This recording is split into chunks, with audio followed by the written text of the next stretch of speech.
Hi students, ఈరోజు మనం ఈ వీడియోలో హిస్టరీలో మోస్ట్ ఇంపార్టెంట్ బిట్స్ని అయితే కొన్నిటిని డిస్కస్ చేద్దాం. వీడియోని ఎక్కడ స్కిప్ చేయకండి, క్లియర్ ఎక్స్ప్లెనేషన్ ఉంటుంది. మీకు ఎక్స్ప్లెనేషన్ నచ్చినట్లయితే తప్పకుండా వీడియోని లైక్ చేయండి, అదేవిధంగా కామెంట్ చేయండి. మీరు ఇచ్చేటటువంటి లైక్ మరియు కామెంట్ వల్ల మరిన్ని వీడియోస్ చేయడానికి నాకు ఎంకరేజ్మెంట్గా ఉంటుంది.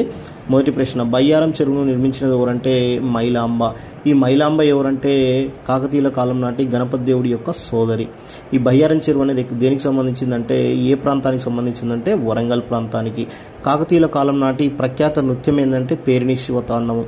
అసలు పేరిణి శివతాండవం అంటే ఏంటంటే సైనికులు యుద్ధానికి వెళ్లే సమయంలో చేసేటటువంటి నృత్యమే పేరిణి శివతాండవం. ఈ పేరిణి శివతాండవం గురించి జయాపసేనని నృత్యరత్నావళి అనే గ్రంథంలో పేర్కొనడం జరిగింది. తెలంగాణ ప్రథమ నవలైనటువంటి ప్రజల మనిషిని రాసింది ఎవరంటే ఒట్టికోట అల్వార్ స్వామి.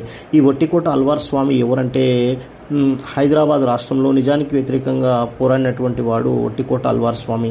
ఈయన జైలు లోపల అనే పుస్తకాన్ని కూడా రాయడం జరిగింది. విజన్ అనేది ఏంటిదంటే హైదరాబాద్ నుండి వెలువడినటువంటి ఒక వార్తాపత్రిక. భాగ్యనగరాన్ని స్థాపించింది ఎవరంటే, భాగ్యనగర్ అంటే ఇప్పుడున్నటువంటి హైదరాబాద్ను స్థాపించింది ఎవరంటే మహమ్మద్ కులీ కుతుబ్ షా. ఈయన 5వ కుతుబ్ షాయి. 1891లో తన ప్రేయసి మరియు వైఫ్ అయినటువంటి భాగమతి పేరు మీదుగా భాగ్యనగరాన్ని అయితే స్థాపించడం జరిగింది. ఈ భాగ్యనగరాన్ని స్థాపించింది 1591. స్థాపించిన వారు మహమ్మద్ కులీ కుతుబ్ షా. రామప్ప దేవాలయం ఎవరి పాలకుల సమయంలో నిర్మించబడింది? ఎవరి సమయంలో అండి? రామప్ప దేవాలయం అనేది పాలంపేట గ్రామంలో ఉండడం జరిగింది. ఈ పాలంపేట అనేది ములుగు జిల్లాలో ఉంది. దీన్ని స్థాపించింది కాకతీయులు. దీన్నే రుద్రేశ్వరాలయం అంటాం. దీన్ని ఏమంటాం మనం? రుద్రేశ్వరాలయం అంటాము. రేచర్ల రుద్రుడు దీన్ని నిర్మించడం జరిగింది. ఇక్కడ శిల్పి ఎవరంటే రామప్ప.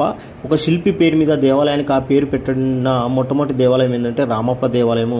ఈ రామప్ప దేవాలయము పాలంపేటలో ఉన్నది. ఈ పాలంపేట అనేది ములుగు జిల్లాలో ఉండడం జరిగింది.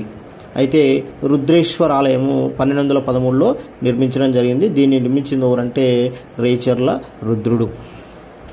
ఈ రేచర్ల రుద్రుడు కాకతీయ రాజు అయినటువంటి గణపతి దేవుడి దగ్గర పనిచేయడం జరిగింది. ఈయన నిర్మించినటువంటి దేవాలయం ఏంటంటే రామప్ప దేవాలయం. దీనికి రుద్రేశ్వర ఆలయం అని పేరు. 1213లో స్థాపించడం జరిగింది. వీడియోని తప్పకుండా లైక్ చేయండి, మీ ఫ్రెండ్స్ అండ్ ఫ్యామిలీ మెంబర్స్కి షేర్ చేయండి. నచ్చినట్లయితే తప్పకుండా కామెంట్ చేయడానికి ప్రయత్నం చేయండి, అదేవిధంగా లైక్ చేయడానికి ప్రయత్నం చేయండి. Thank you. మరిన్ని వీడియోలో మనము మరికొన్ని బిట్స్ అయితే డిస్కస్ చేద్దాం. ప్రతి బిట్ కూడా క్లియర్ ఎక్స్ప్లెనేషన్ అయితే ఉంటుంది. Thank you.